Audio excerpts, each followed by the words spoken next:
Okay. Good afternoon, everyone. My name is Jeffrey Robinson from the National Student Attendance Engagement and Success Center. Welcome to today's Plenary 2 session, Reducing Chronic Absence, an Actionable Metric for Improving Student Success and Well-Being.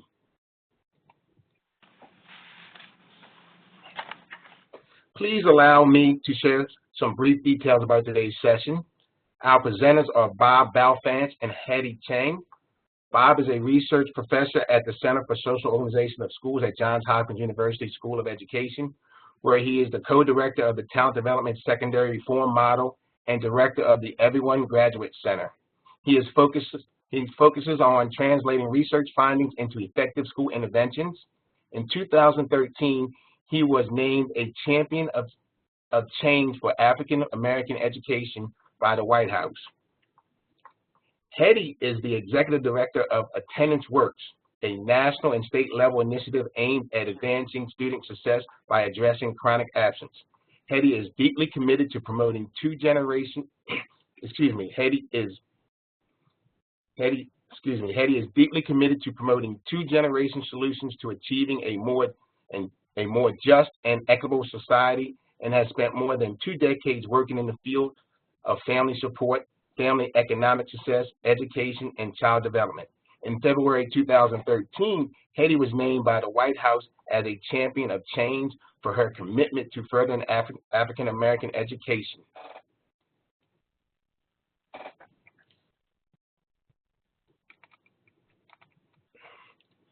Today's session will last for approximately 90 minutes with multiple opportunities to enter questions via the chat function and discuss implications of the information presented. We will be placing everyone on mute. Please do not unmute yourself, but instead refer to the chat function on the right side of the screen if you have a question. Please feel free to log your questions as Hetty and Bob are presenting, and we will leave some time at the end to answer them. If we do not have enough time to get through all the questions, we will reply to all participants by email. We encourage you to ask questions or simply share a comment. Before I hand over to Hetty, I wanted to share with you the mission of our National Center.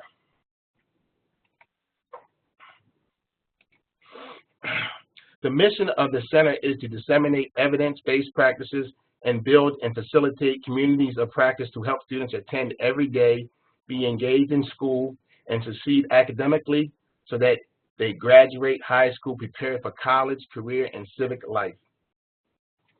At this time, I'll be handing the presentation over to Hetty.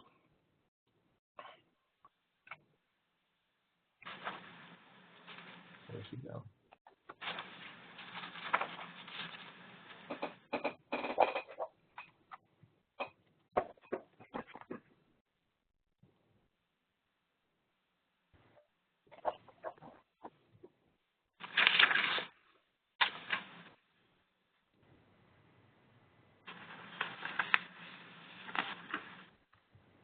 Hi, Hetty.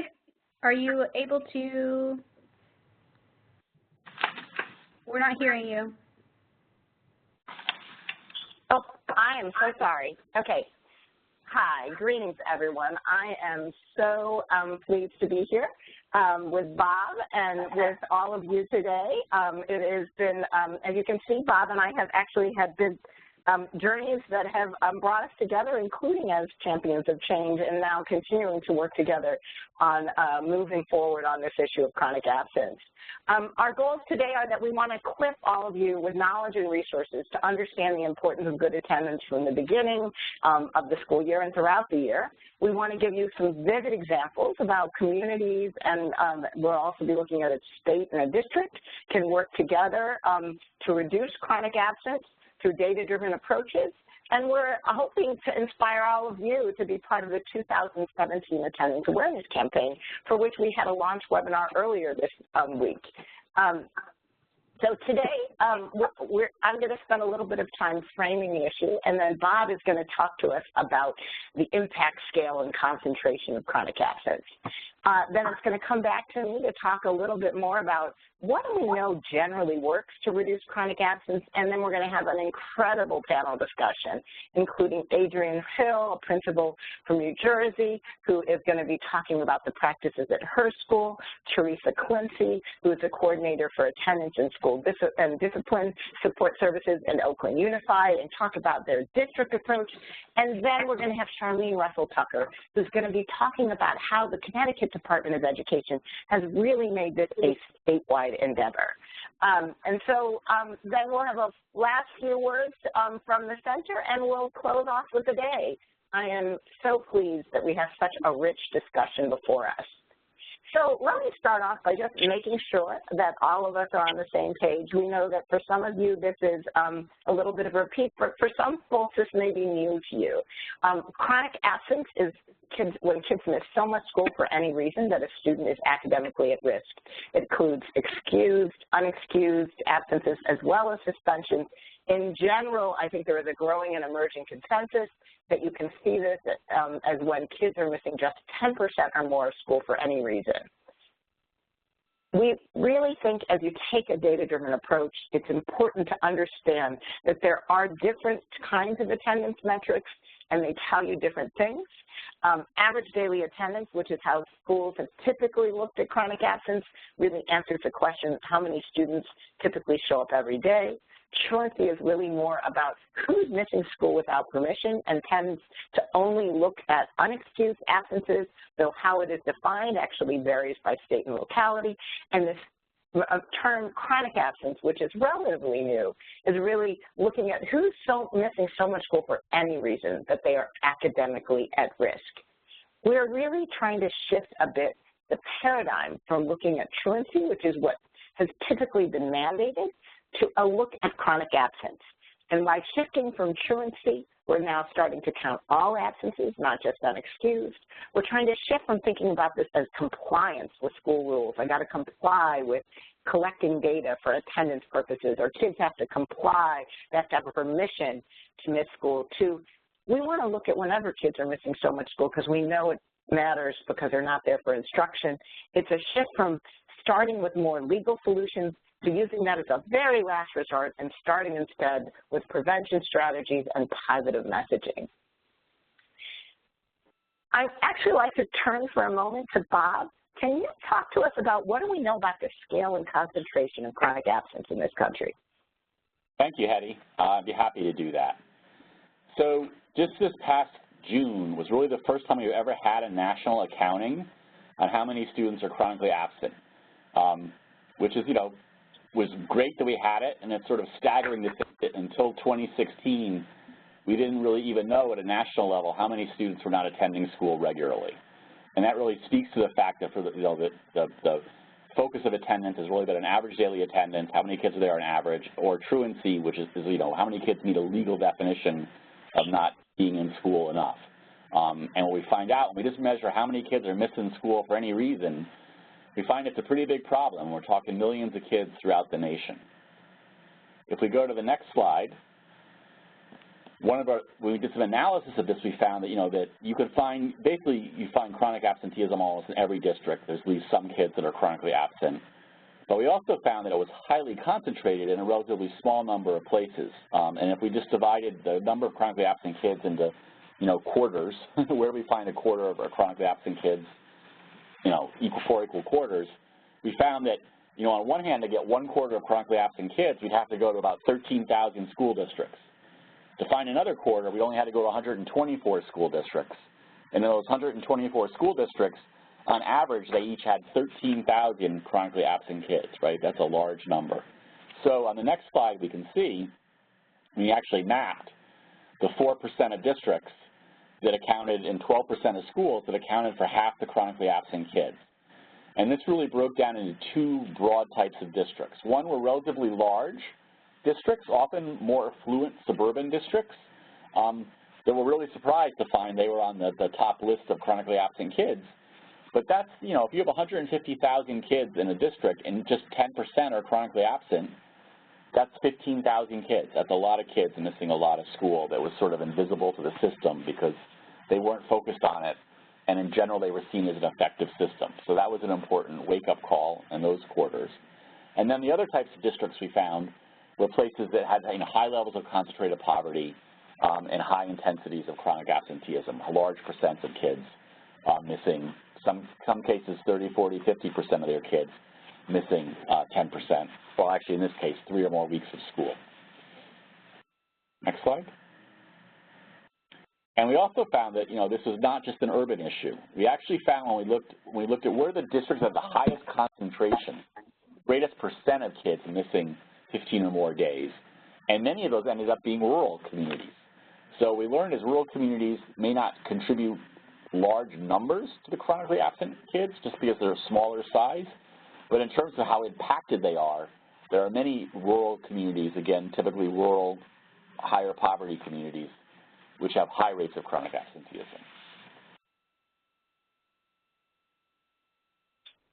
One of the most, replicated findings, maybe soon in the record books for social sciences, is that no matter where you look, whatever city, whatever state in the U.S. you look, you almost always will find a U-shaped curve for chronic absenteeism, which is it being very high in pre-K and kindergarten and even first grade, sort of around third grade, fourth grade reaching its low. For whatever reason, that's when we find the highest percent of kids attending on a regular basis. And then through early adolescence and the middle grades, starting to trend up again from 6th grade to 7th grade to 8th grade, and then really accelerating through high school until often the senior year, again, we find very high rates, which is a combination of kids that are basically fully disengaged and do not think they're going to make it, and another set of kids where senior slump is real, and they have their credits to graduate, and they either see no value, or in some cases they've even said they feel it's better to not risk something bad happening in school before they get their diploma, and we see high rates again in 12th grade. Next slide. It's one thing to show that we have these high rates of chronic absenteeism and these intense concentrations in a subset of places and everybody having some of it. It's another thing to recognize we have that when it really matters. And again, there's just growing and growing bodies of evidence across multiple cities and districts and states, and we're going to preview a little bit of it in a minute, that, in a way it's very heartening, right, that being in school matters. Like, stuff that happens in school is good for kids. As much as they may grumble, as much as we may have grumbled about our schools, as much as we feel like they need to be better as a nation, good stuff happens when kids are in school, and when they miss that good stuff, not so good stuff happens as a result. So being in school, from the very beginning, your exposure to language, the time you can spend on class, the time you're engaged, the time you get to practice, all these things are interrupted when you're not attending regularly. And again, oftentimes it's in a very helter-skelter pattern, right? It's one thing if a kid gets bronchitis or pneumonia or has an operation and they miss 2 weeks of school. Folks can understand what they've missed. They can rally around that. They can give the kids on-ramps to get back on track and take what they've missed. But when you miss 2 days in this month, 3 days the next month, 1 day, then 3 days, and 4 days, and 2 days, it's very hard to, again, it's a very, very challenging way when you miss a little bit of school here and there is the most challenging to stay on track as opposed to just missing it in the block. And it's much harder for the kids and or for the schools to be organized to help kids stay on track in those circumstances. So again and again, and we'll go in detail now in the next slides, being there matters. So, next slide. And this, tells it clear as a day that, it's the more years you're chronically absent, the worse you're going to find your outcomes. In this case, it's sort of third-grade reading skills, which we know are really critical to school success and life success. The kids who are not chronically absent in this study, 98% of them, right, are sort of in the green as far as, do they need intervention or not to reading in third grade. You miss 1 year, pre-K, you're getting close to that line. You miss 2 years, you're below the line. And, all the way down to the, if you're chronically absent every year, right, it makes sense that you are really, really unlikely to be in that strong position to be reading by third grade. Next slide. No, I like that. Keep that up. I'm listening. Oh, I didn't mean to turn it down. meant to turn it, like, up. Right. So in the next slide, we see that, again, making this case that, you know, the long-term outcomes of what we might see, again, like it's kindergarten. It's okay to miss a day here and there. Not much is going on. You know, just it's a little more than daycare. We're just getting used to being in school. It's sort of, you know, it's okay. But we can see that when you miss that 10% of kindergarten, right, it can have a long-lasting effect on your trajectory throughout the school. If we go to the next slide, we're going to again see, and I'm going to take us through these, you know, a series of slides really showing that we're now moving up into the high school area, right, and you know, again, seeing these cumulative effects on graduation rates and dropout rates are really the next two slides, right, and also showing that kids in poverty, you know, is where the chronic absenteeism really hits home, right, and that's, again, if you think about it, if you live in poverty, you know, the best place for you to be is school every day, because that's where you get a chance to learn the skills and knowledge you need to change your life situation. And so we can really see here in this one that it's the kids that are, you know, low income in this case, eligible for free lunch, training and poor, that even have stronger impacts of that chronic absenteeism on the odds that they're going to stay through to graduate. And ultimately we can see in our final slide that doesn't stop with high school graduation, right? And that's where that senior slump really comes back to get you. That if you are really struggling, not really struggling, even just taking some, you know, I can miss some school, I'm on my glide path, I got my credits, I'm okay. That comes back to bite you a little bit when you get to college. You know, again and again we see it's the kids that go every day, you know, who miss 5 or fewer days who really thrive. And it's the kids who do not have regular attendance who really struggle.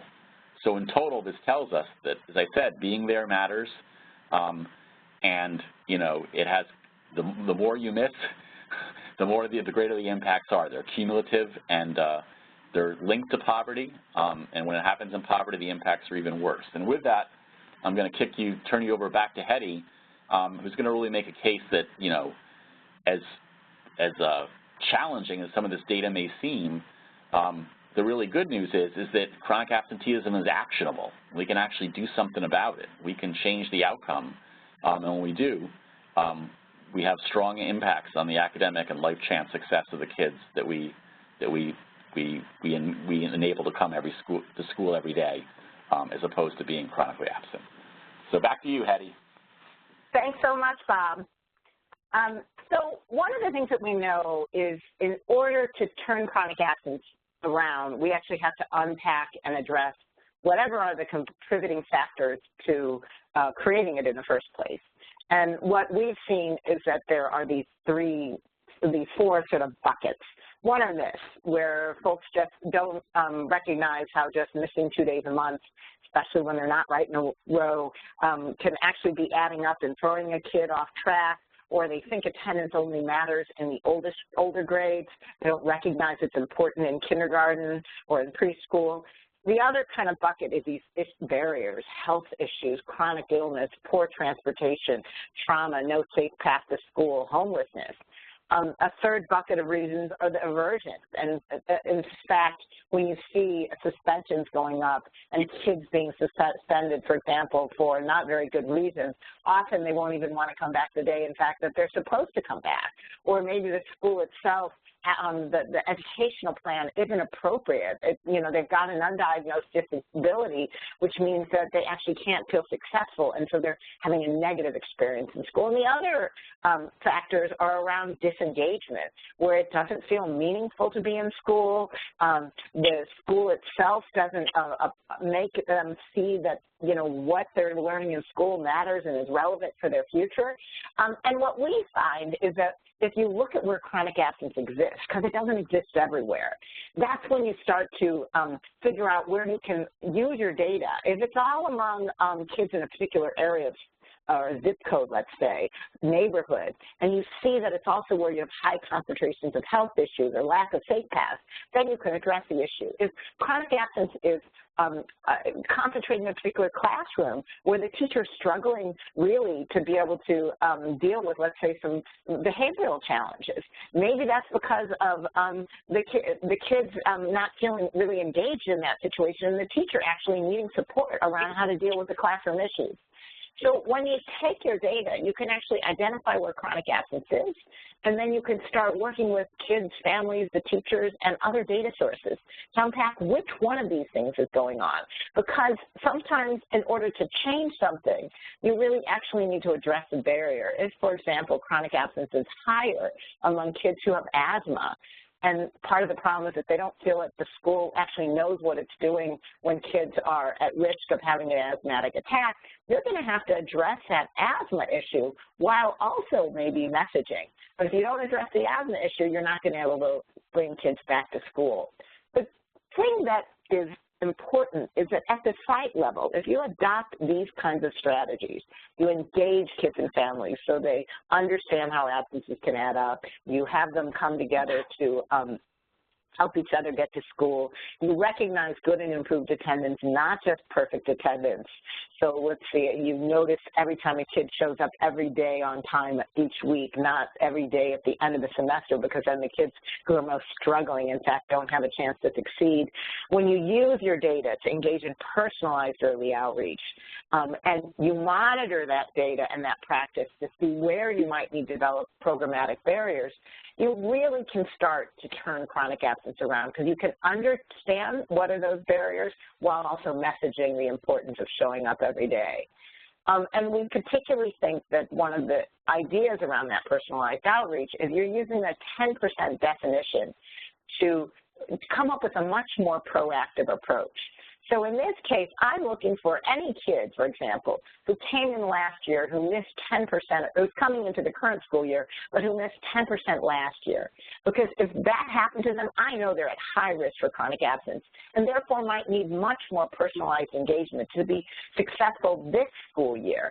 And then I can also look at which kids are starting to miss at the very beginning of the school year, just a couple of days in the first 2 weeks, or 2 to 3 absences in the first 4 months, because that makes them at high risk for chronic absence. And so what you're doing, I think the truancy system and the way it's operated has typically been sort of a responsive. I'm going to wait till you have one more truancy challenge, and then I'll take an action. In this case, what we're trying to get people to do is use your data to think about, how do I set up from the beginning of the school year a tiered support of interventions that's sufficient for all the numbers of kids who might be at these different tiers. And you're actually reaching out, knowing based on past attendance, what are the risks that a child might have for being chronically absent, and making sure that from the very get-go in the beginning of the year that you're able to put in place the right tier of support so the kid has a chance to succeed. And so there's those tier 1 activities that are available to all kids, and engaging school climate, positive relationships, you know, this recognition of good and improved attendance, for example, building positive relationships with families so they always know that they're valued. And then there's using that data, that 10%, to really develop action plans, assign, for example, caring mentors. And then for kids who are at high risk because they've missed so much in the past year, or maybe, for example, they're in foster care, or you already know they're homeless, you're making sure you have a much more intensive plan. This is really about taking a data system, a systemic data-driven approach, where what we have right now is an increasing levels of accountability, which are in many, many more places have chronic absence. We've seen in at least 13 of the, for example, Every Student Succeeds implementation plans that are being proposed by states. There are some states that already have shared accountability. So people are starting to monitor this data, but now the question is, how can we use our actionable data that's kept particularly at the district level, use that to, and then build capacity for everyone to use that to engage in the right kinds of interventions, taking that tiered support system, and engage kids and families in a positive way, and bring in community partners to make sure that you can put in place that kind of systemic approach. We know that when you have high levels of chronic absence, you may need to bring in other people to make a difference. This is not just about schools alone.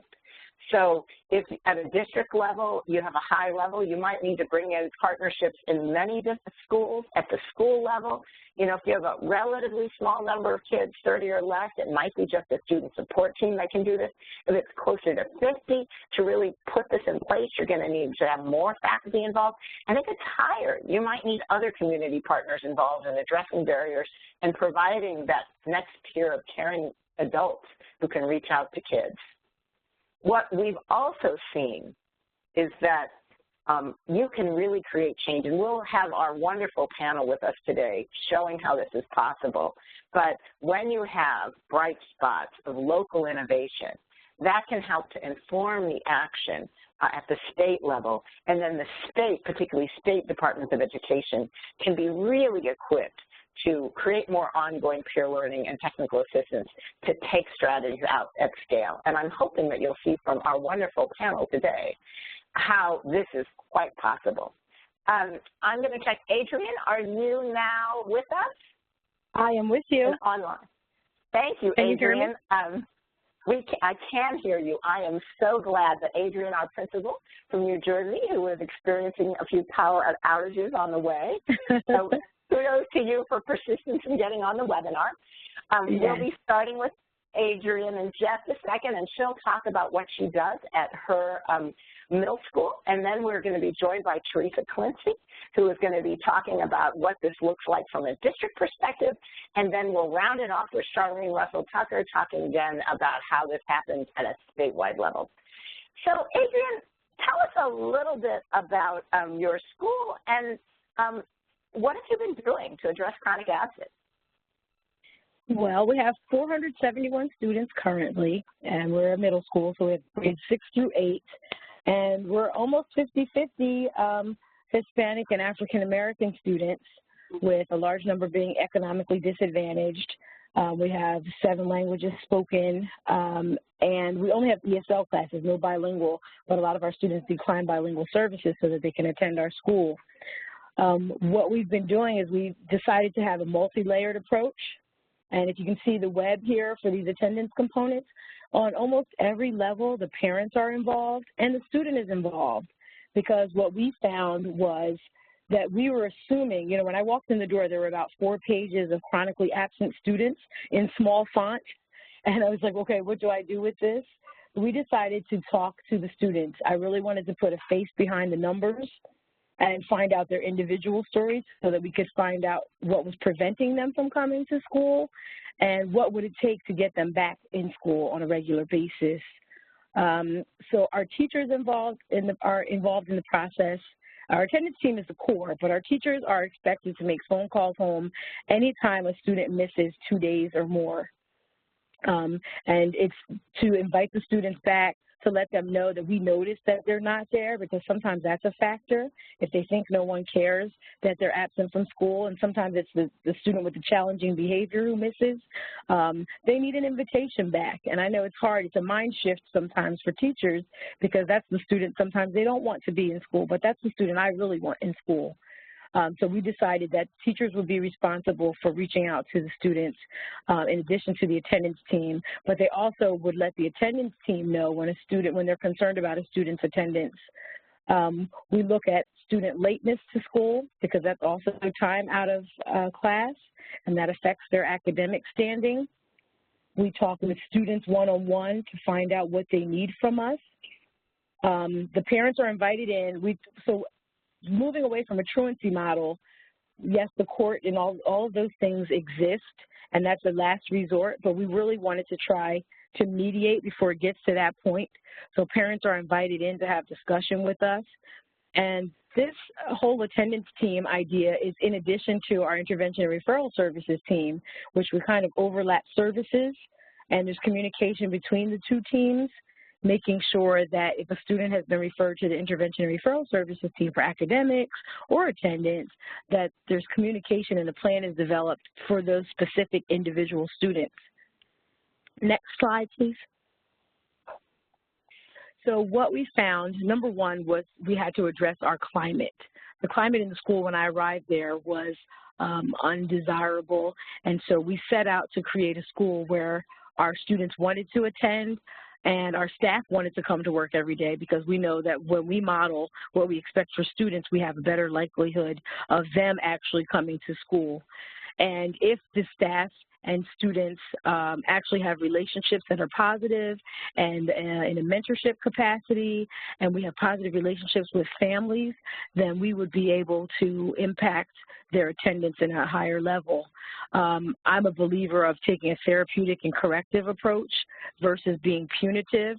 And as it was stated earlier, you know, suspension doesn't teach students anything but how to be out of school. Now, granted, there's a conduct code that I have to follow by the district, and some things are unavoidable, but when there are others, when it's avoidable, we try to find other interventions to help the students stay connected to school and not to push them out the door. We created many after-school clubs and opportunities for students to connect with our staff, for them to spend time in a capacity outside of just the academic setting.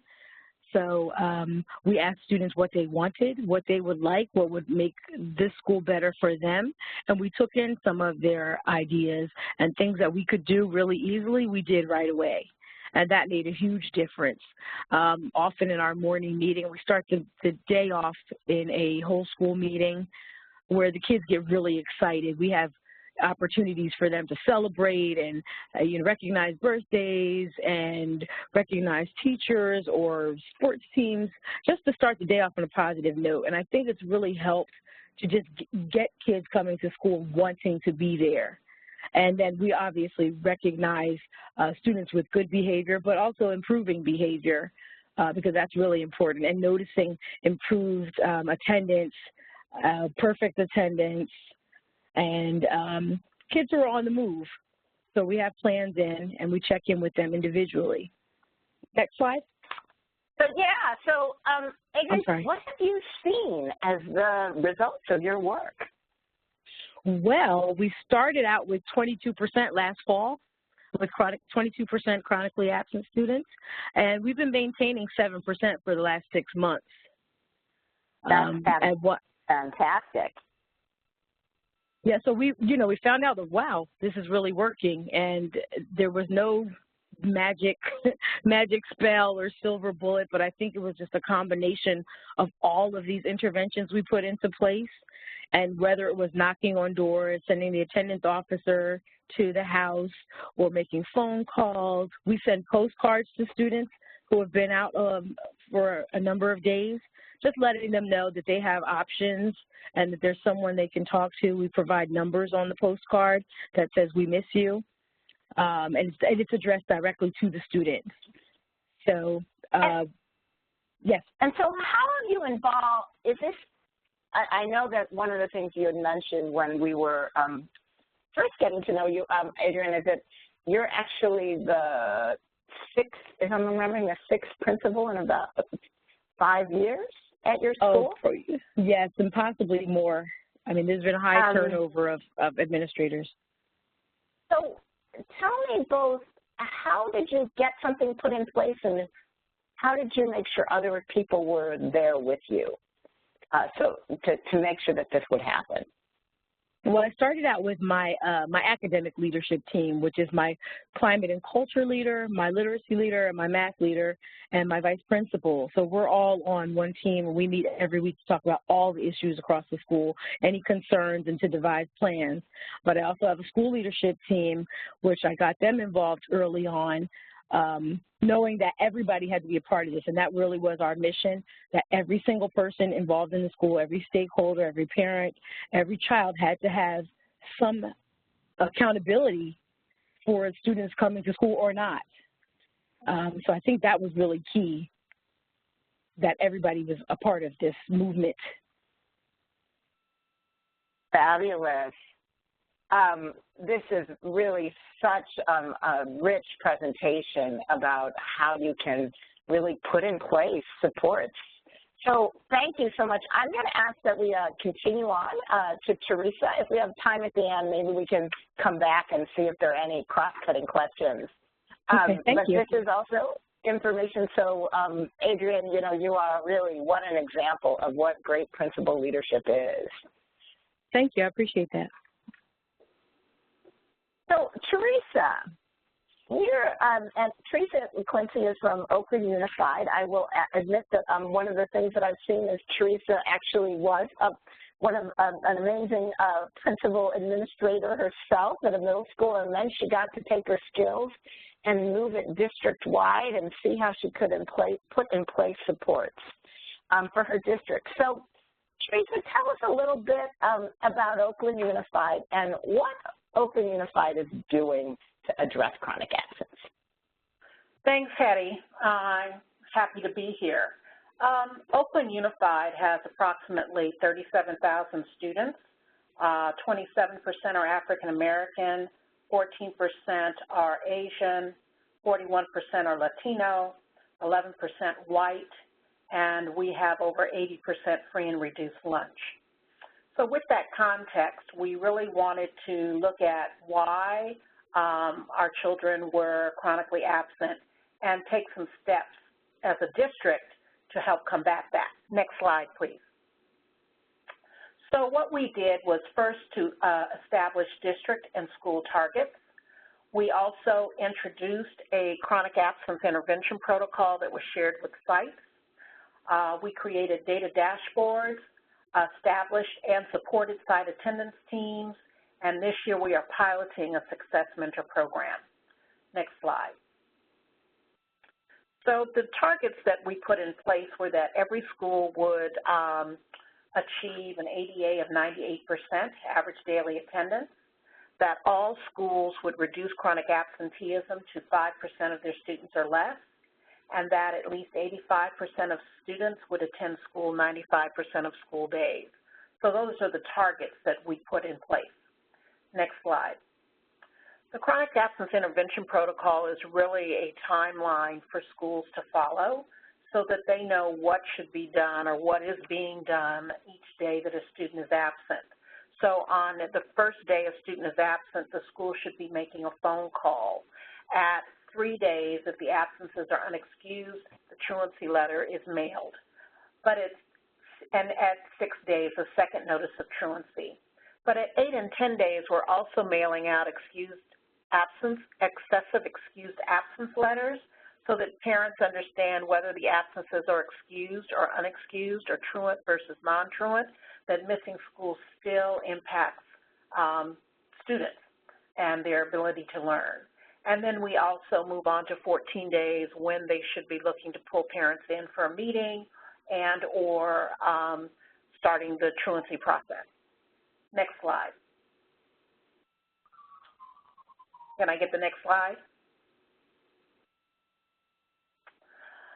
Another thing that was missing when I was a principal that we put in place this year is that data was not very accessible. You would get periodically PDF reports that would tell you pretty much just how truant your students were, but there was nothing that a principal could actually go to in real time to see what was going on with their attendance. So our research assessment and data team came up with some fantastic dashboards that actually are in real time, and principals can go in and actually filter their chronic absence and attendance so that they can see their own schools and actually compare it to districts. So this first slide shows you just the chronic absence data dashboard, and it tells tells a school principal which students are satisfactory, at risk, moderate, and then severe. The next slide actually shows why students were absent, and it gives you the percentages so that it helps attendance teams really take a look at where their chronic absence falls, which reasons. Because if it's for disciplinary reasons, then maybe school climate is a factor, and you need to take a look at why so many children are being suspended. It may also be overall climate. Why don't children feel welcome? So this just gives school teams more data to take a look at to hope to identify why students are absent and trends. Next slide. We also require that every school create an attendance team, but recognizing that different schools have different levels of resources at their sites. So we took a look at district schools that had high rates of chronic absenteeism and were struggling to move on their chronic absence rates. And we have district team members actually go to their attendance team meetings to take a look at the structures, to take a look at how they're using their data, do they know what data they should be using, and what their follow-up is for the identified students that they are finding are chronically absent. And then we also, yes, Hetty? Teresa, can you say a little bit more about why did you think supporting the existence of attendance teams is so important? Because if what we have found is that if a school is meeting regularly as a team and they are looking at their data and they are putting in place student-specific interventions and they are following up on a weekly basis, those schools are showing movement and reducing their chronic absence rates, just like Adrienne shared during her presentation. It really does make a difference. We, too, have seen schools go from 15% down to 7% in 1 year just by following those protocols. The last, but not least, support, we partnered with the City of Oakland, and we actually were able to get funding for some case managers. The City of Oakland is funding some, we're funding them, and they are being assigned to schools with high rates of chronic absenteeism to actually identify with the attendance teams students who need more intensive support and connection to services to help support the students and the families address the reasons for chronic absence and get their children back to school. Next slide. I don't want to spend a lot of time because it's pretty similar to what Adrienne shared, that our teams are asked to go through their own cycles of inquiry, identifying students, looking at data, coming up with solutions, putting in place an action plan, and then checking to see whether or not using more data, whether their plans have been effective. So this is just a quick shot of our cycle of inquiry. We also want all schools to have an attendance plan that also shares what Hetty mentioned earlier in this webinar, is that we really do need to do some outreach. We need to use our data, but we need some programmatic responses to these barriers so that we can really, in real, authentic way, talk to parents about why children are not coming to school so that we can overcome them and help them overcome them and understand that school attendance really matters not only now, but for future academic success. Next slide. We also were invited to be a participant in the My Brother's Keeper Attendance Success Mentor Program. And so this year we're piloting a program for our chronically absent students. We have piloted with Be a Mentor, which is an organization that actually registers mentors.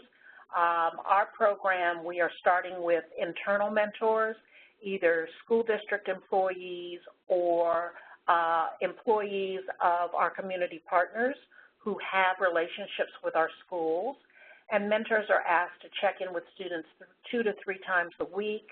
They connect with teachers, they connect with families, and if there is a need for services, then there is a protocol in place at the school site for the mentors to refer them to their coordination of services team. And we hope to expand this program next year. But all in all, as a district, over the last 5 to 7 years, we've gone from a 16% chronic absence rate down to 12%. So we are making gains, and we are looking forward to continuing this work at a district level and with partners so that we continue to move this needle. And my contact information is here on the final slide. Thank you so much, Teresa. Even though you and Adrian work in different districts, it really feels like what you're doing at Oakland is trying to create a lot more support so more people can have the same kind of story that Adrian has in her own school and many schools in your district. It's really fabulous to see. Yes, that's the goal. Great. I'm trying to figure out if there are any questions. So I know we have a couple people on the chat wanting to see if Sue or Annie, you see any questions that we need to be answering. Otherwise, for either Teresa or for Adrian, otherwise I'm going to keep going on to Charlene. There is one question from a Holly. She wants to know, how did Oakland USD go about establishing a partnership with the city to get case managers? What were the steps taken? So there is a Joint Powers Authority organization that operates in Oakland, and it consists of the mayor, the superintendent, and other community members.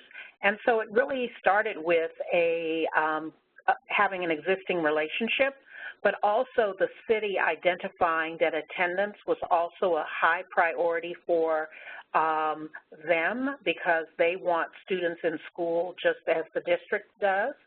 And so through conversations, it came up that, what could be done in partnership.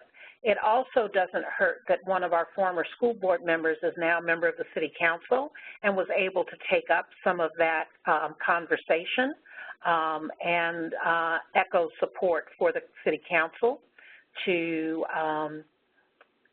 join us in this effort.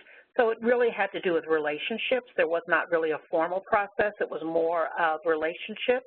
And then once the agreement was made, then we went to our board. The city went to their legal department. The legal departments then communicated and created a memorandum of understanding. And then once that was approved by both the city council and the school board, then we jointly went to the hiring and the interview process. Teresa, I would just add one thing, though, to that, since I've been a bit a part of the journey with you. I also think it's because Oakland was one of the very earliest districts to be so open with its data. Oakland, you started releasing information about chronic absence and where it was concentrated in which neighborhoods and which schools in this very open way, long before any other school districts. And you can actually go onto the Oakland Unified website, and I can look at data on chronic absence district-wide and by not individual kids, but that's completely open access. And I think that is not unrelated to why your city was willing to get involved, because they understood from their data that it was a challenge. Thanks for that. Yes, we have always owned up to our data, even if it's not favorable, because we can't move forward if we are in denial about where we are. We have time for one more question. Go ahead. Yes, okay. If we have time for one more question. We'll do one more question before we're moving on to Charlene's presentation. Someone wants to ask Teresa, Patricia would like you to share your chronic absence intervention protocol with the rest of us on this webinar. So I can email it to Hetty, and then Hetty, can you send it to Sue? We'll make sure that it goes out, and I do think that was important because people were so accustomed to a truancy process. That protocol was really important for having them start to look at chronic absence in other ways. And now that you have data, that can even be further strengthened. So after the webinar, I'll email it to Sue and Hetty so they can forward it. Thank you. And also for those on the call, we will be answering your questions via email. At this time, back to Hetty. Thank you, Jeffrey. So it's my pleasure to introduce Charlene Russell-Tucker, who is an amazing Chief Operating Officer who has been just a dynamo moving chronic absence in her state and really making sure that all the pieces of the department and state government work in concert around this issue. So, Charlene, it's such a pleasure to have you here. Can you start us off by telling us a little bit about Connecticut and the landscape for chronic absence? Hetty, thank you, and thank you so much for the invitation and for your kind recognition. So let's go to the first slide in answering that question. Connecticut has been actively addressing chronic absence for several years. The first slide that you're looking at displays the chronic absence trend in Connecticut for the past 4 years. And as you notice, we've always showed the percentage of children who are chronically absent as well as the corresponding numbers of students impacted. This makes the data more compelling and I believe meaningful and actually leverage the power of data. So as you will notice, there's good news in the data. The number of chronically absent students in Connecticut dropped to 9.6% in 15-16, which is down from 10.6% the year before, and down from a high of 11.5% in 12-13. This decline in chronic absence rate means that over 10,000 more students are attending schools on a regular basis than 4 years ago. And so we're making progress, and we take a moment to say, yes, that's great, but there's no time to rest or take a break, Hetty. As you will see, for everyone on the call, there are 50,376 students that still need support to improve their attendance in Connecticut. And so help me understand a bit, Charlene, how or why did this issue of chronic absence become something that Connecticut took on? Great question. So I'll talk about the two major reasons, and both reasons are fueled by data. So first, if you move to the next slide, you'll see, thanks to the emerging research that we were paying close attention to, along with Hetty, the Attendance Works information, we realized that average daily attendance was not telling us the full story. This slide clearly depicts how average daily attendance rates can easily mask chronic absence. The graph plots 8 alliance districts in the state with network schools and visually demonstrate the masking effect that average daily attendance rates can have on chronic absence rates. The blue line represents average daily attendance, which you can see across the top there in the high 90s, and the red line depicts the chronic absence rate in those same schools ranging from 10 to 25%. The second compelling reason is shown in the next slide. And you saw this slide before in Bob's presentation. This is a more updated version. But the data examined the impact of ninth grade attendance on four-year graduation rates by economic status.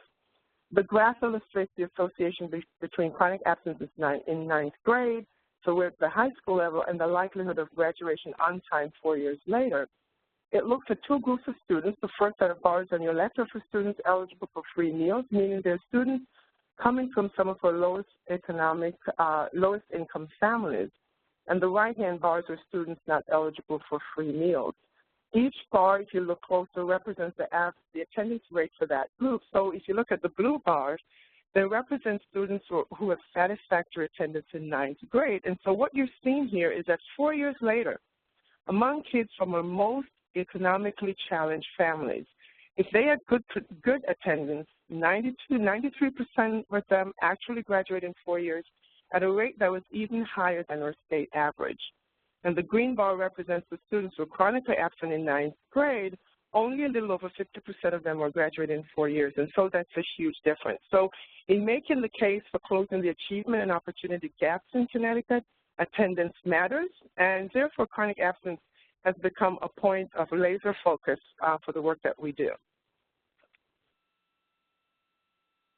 So tell us, what's been working to reduce chronic absence? You've got 10,000 left. That's huge. What are you doing to achieve that? So it's been a lot of hard work over many years, several years.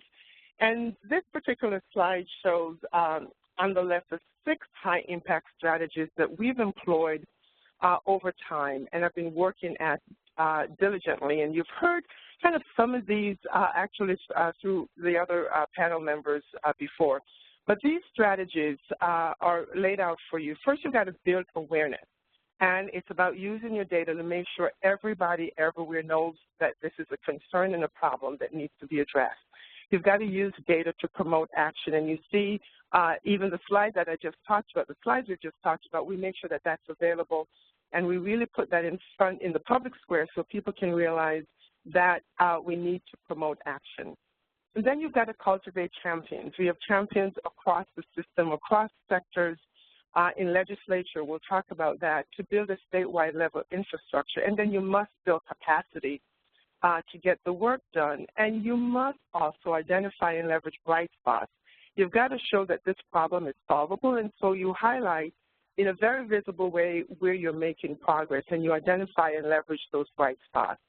And last but certainly not least, you must foster accountability. And these 6 strategies, if implemented with fidelity, can give you the impact and the results that we're seeing. And so on the right hand of the slide, you'll see what we're calling transformative impact. We've already talked about the reduction in chronic absence rates in the first slide, but we also can point to our state legislature having champions there, champions for this work of attendance, that we have in state law. Some of my previous panel members talked about school attendance teams, and we have state law that requires attendance teams at the district and local levels when chronic absence rates are high. In this law, we also have a requirement that the department develop a prevention intervention guide, which is a go-to guide, which we're really excited about. It will be unveiled maybe within the next week or so, and we'll certainly make sure that that's available. And we have the 10% definition also chronicled in state law in Connecticut. We also have our State Board of Education, who's been really a part of the champion on this issue, requiring that districts with high rates of chronic absence institute plans to address this issue in their applications for state funding. The State Board, in its comprehensive plan for education, ensuring equity and excellence for all, also included the reduction of chronic absence as a plan that we need to work on. And finally, incorporating chronic absence in our accountability system with a great data portal that makes information transparent and available for everyone to see. So tell us a bit more about accountability, since that is now weighing on the minds of many states. Exactly how does this work? How is chronic absence part of that accountability system? So in the slide that you're now viewing, we've incorporated chronic absence in the state accountability system, and that has actually moved the dial for us even further, I believe, in getting the gains that we're seeing. So Connecticut's accountability system is comprised of 12 indicators, allowing us to move beyond a system reliant on test scores and graduation rates exclusively. Instead, this system provides a more holistic perspective on district and school performance, and also just recently, for the first time in Connecticut's history, the accountability model also incorporates student growth over time. So as you look at what's displayed, the grades served by a school drives the indicators that can be included in the accountability reporting. And this slide shows how the distribution of points changes based on school type. Notice that the asterisk, the nice yellow star there, chronic absence is an indicator at all grade levels and actually has more weight in the early and middle grades. On the next slide, you'll see, just displayed differently, the 12 indicators that are a part of our accountability system. And this is an intentional design. If you notice, the system is set up in a way that schools and districts can earn points for every indicator, even when the target has not been met completely. This is intentional to incentivize and reward incremental improvement over the years. And so having an accountability system that is well-rounded has led to a more whole child, whole school, whole community-focused discussion, providing wraparound services and cross-sector partnerships to fuel better outcomes. So Charlene, just so I can just make sure that everyone understands this, take us through chronic absence, all student high need students. How does that play out around the points in your accountability system? Just because I know a lot of states are trying to figure out how do they operationalize this idea. All right. So with a lot of stakeholder feedback and input, indicators 4A and 4B, as you look at the slide, allows us to look at how all students are doing around chronic absence, and there's a target set for that. But we also wanted to carve out and make sure we're also paying attention to our high-need students. And the high-need student population here are students with disabilities, English learners, and students eligible for free or reduced price meals. And so we're able to look at how all students are doing, and we're also able to look at how this subgroup of students populations are doing. It can really, so you can have more targeted interventions as needed. Okay. Well, my other question, though, and this is something that I'm hearing, sometimes people are concerned because when we build chronic absence into the accountability for school system, it feels like we're saying this is a matter for schools to address. Is that true, or how are you making sure that this isn't just a schools alone solution, since certainly people are worried that a lot of the reasons why kids show up, or don't show up rather, also have to do with what's happening in the community? Right. That's a great question, Hetty, and it's one that we've been able to respond to with this part of our accountability system. And you're so correct. We take the position here that schools cannot do this work alone. And so we really need to have the school, the family, the community, and organizations and institutions partnering to address this particular issue. And so the slide that you have on the screen really depicts the interrelationship and the necessary connections and supports that is required across all sectors. And from the state agency perspective, we're able to help to build statewide support that really trickles down to how districts can actually do this as well. Sometimes I think we are, we're matchmakers in this particular situation.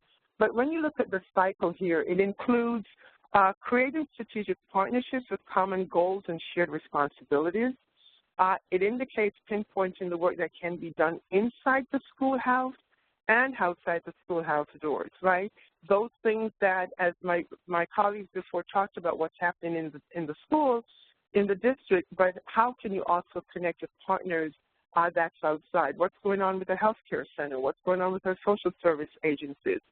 And conducting positive community outreach with consistent messaging and awareness that reinforces a community-wide culture of good attendance, and then sharing accountability and seeking continuous improvement to ensure that the district and the community are on track together to make attendance a regular part of strategic planning and communication.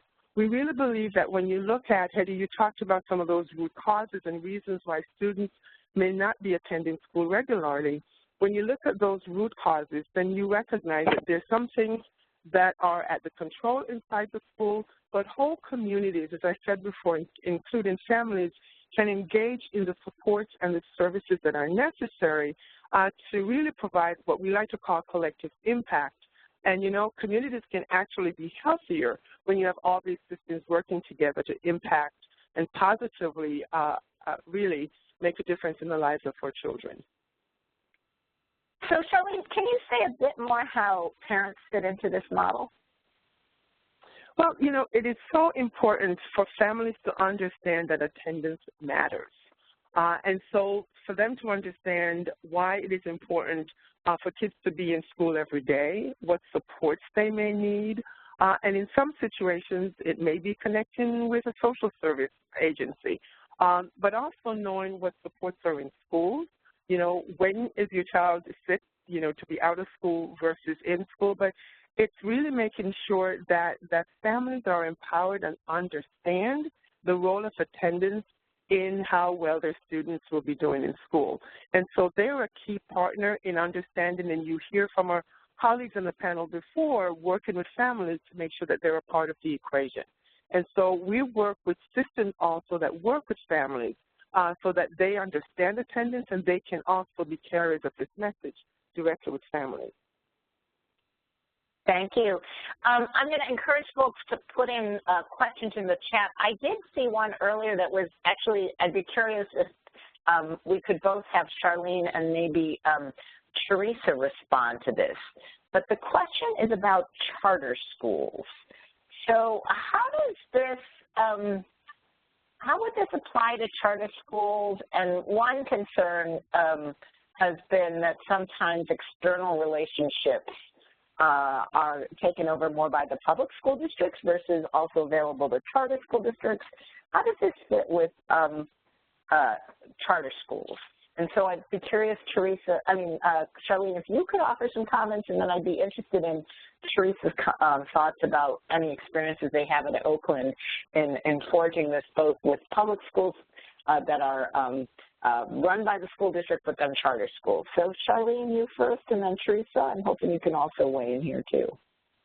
Okay, sure. Thank you, Hetty. So I think in general, this question of what happens around charter schools will be impacted by the charter school laws in our different states. In Connecticut, charter schools are public schools and abide by the same rules. So our charter schools in Connecticut are a part of our accountability system, and so the same metrics, indicators that governs all the traditional schools, also the charter schools are also impacted by them. So when we're doing all the work around this, as a matter of fact, our charter schools in Connecticut are chartered by the State Board of Education, and the State Board looks very closely at discipline numbers and also attendance numbers, and that has impacted the length of renewals that our board has actually approved for charter schools in Connecticut.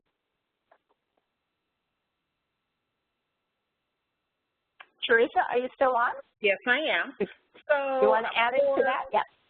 For Oakland Unified, even though we do charter some of the charter schools, they do not, they are only accountable to our school board relative to the charter. Once they're chartered, they have their own districts, for want of a better word, and then their districts are responsible for following the guidelines set up by the state. So Oakland does not, Oakland Unified does not track their chronic absence data, nor do we provide truancy services, and by that I mean the SART-SAR process for the charters.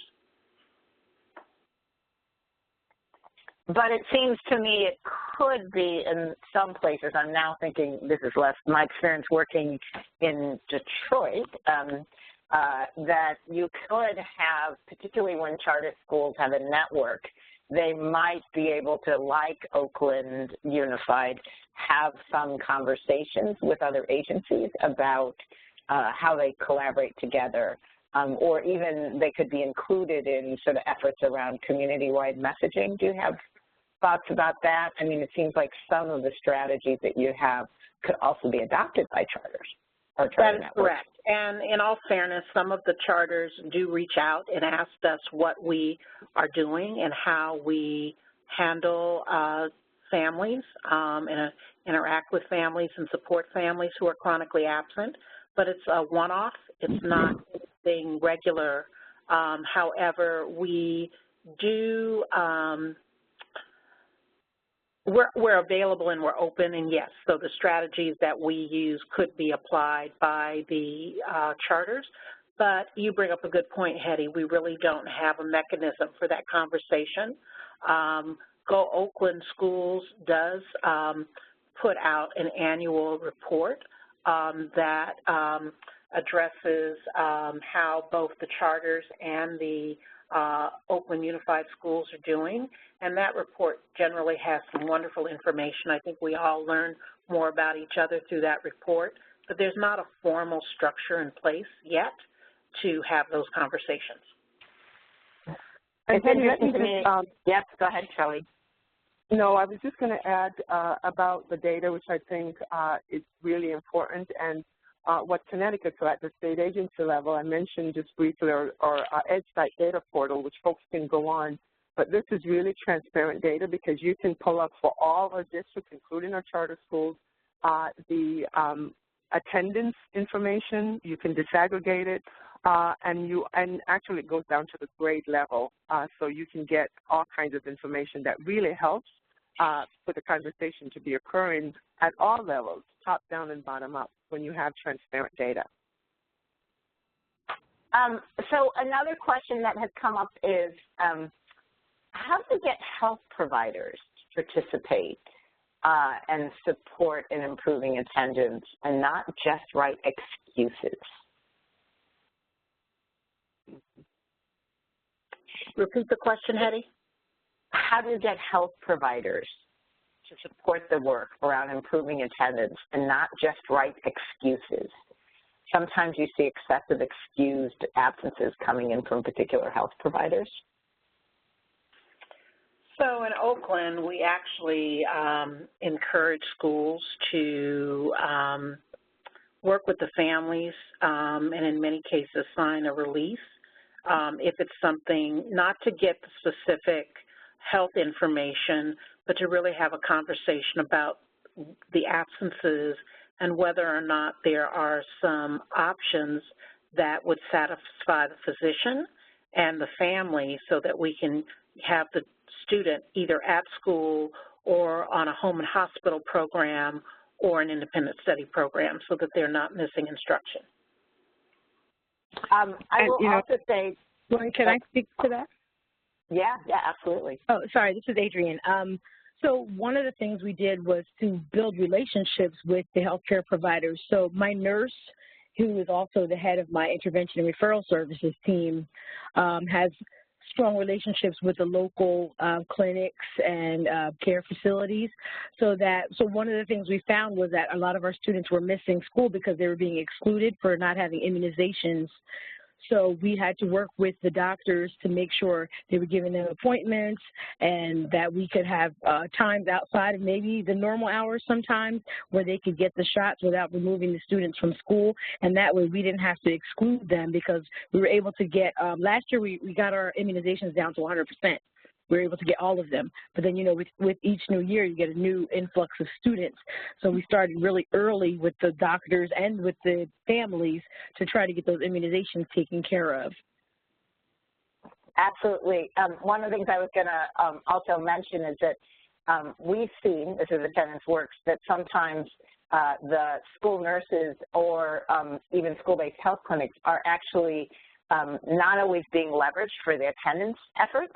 And if you can include them in the attendance team, help them be part of exploring when there are too many excused absences, it creates a non-stigmatized person who can also reach out to families, and that can be a really important strategy. I also want to mention to folks that in the next year, we're going to have a position statement on improving attendance and the role of pediatricians released by the American Academy of Pediatrics that folks might be able to leverage. Adrienne, I have one more question. One other thing is that this is Teresa from Oakland, our central office health and wellness and our nurses and our behavioral health unit, they all have relationships with Alameda County, and they also leverage those relationships to make inroads and communicate with our local health providers, and they also sponsor, what do you call them, like Shoe the Flu and other efforts district-wide to help alleviate some of the reasons for illness absences. Great. Adrienne, I have one more question that I'd like you to start off with.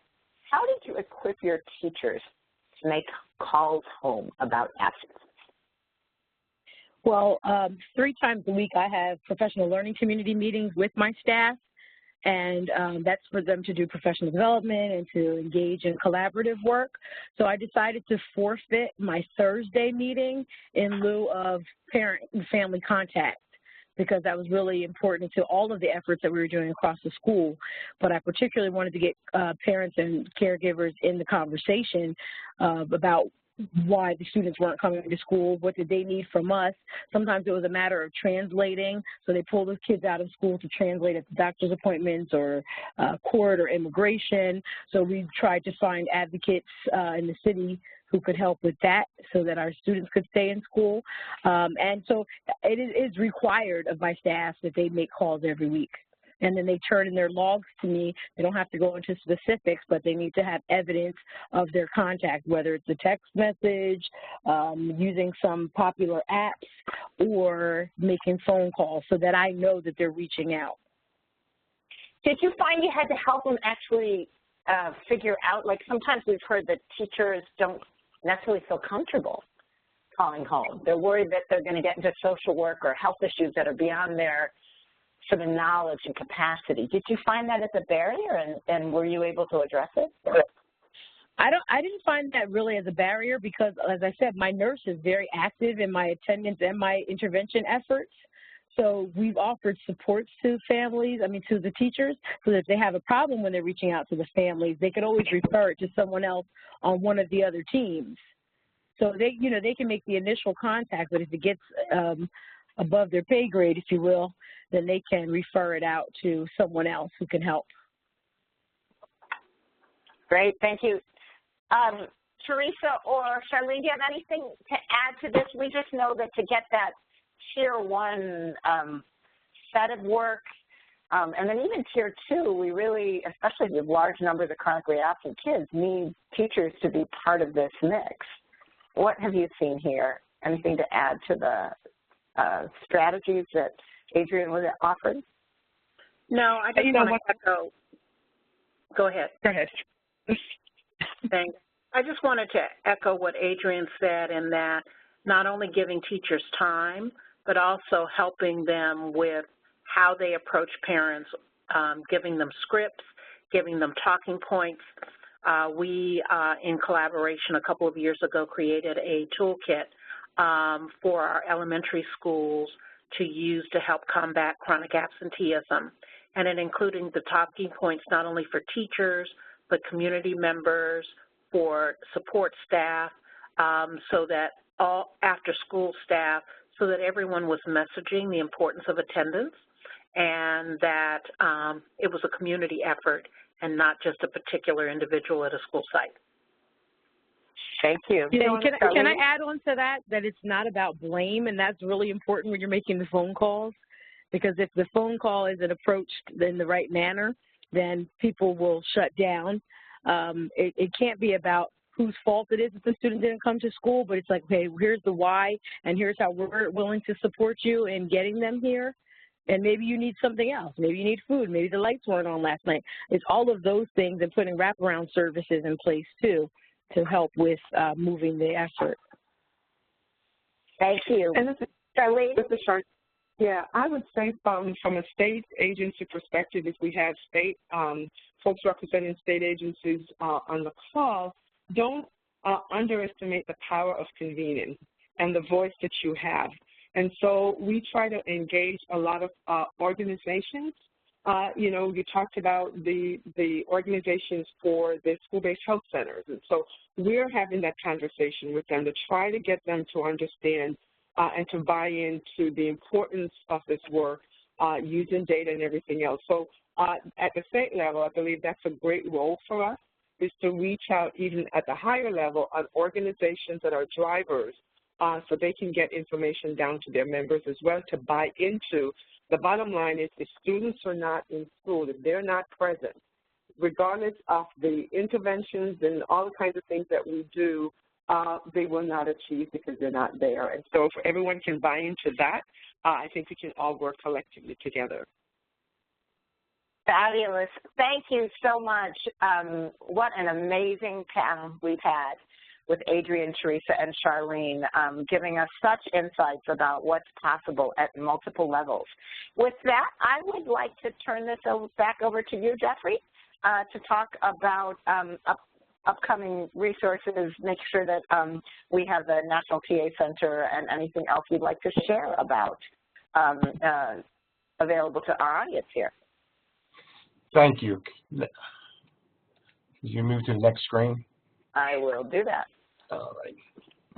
Okay, I got it. Actually, you're I have the ball. Okay. On the screen, you will see our upcoming webinars and an address if you have questions or comments. We will send a link to the recorded webinar in the coming weeks. At this time, I'm going to turn it back over to Hetty for announcements and closing reflections, and she'll also talk about a poll that you'll be completing.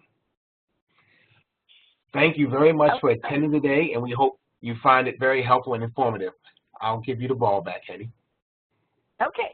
No, I think this was also an opportunity. If anyone has any questions about the National TA Center, you can please raise them. And then I think right now we're going to have is, I think I'm going to invite you to take the poll. And I'm assuming, Joanna, you're going to put up the poll so that folks can give us a little bit of sense of who you are and give us a little feedback around the webinar, so we can make sure that as we continue to do these webinars that they're as useful as possible. So you should see the poll right now on the right-hand side of your screen. If you could give us a sense of who you are, whether you thought this was a good use of your time, you know, how would you rate the quality of the webinar, and then what was your knowledge before coming onto this, and then how has this improved your understanding? We would really appreciate that.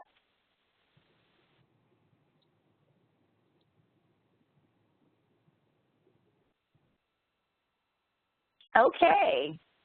And with that, I just want to make sure you all know, again, that the webinars will be available on the website.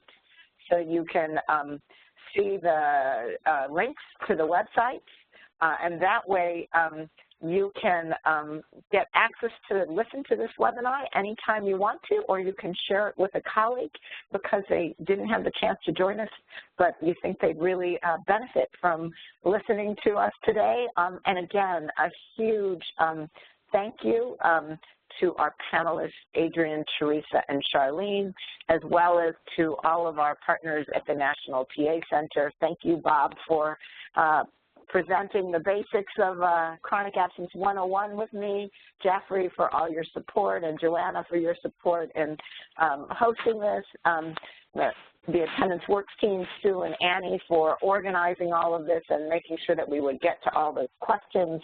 Really appreciated everyone's participation. So with that, I think I'm going to close out and hope everyone has a fabulous day. Thank you.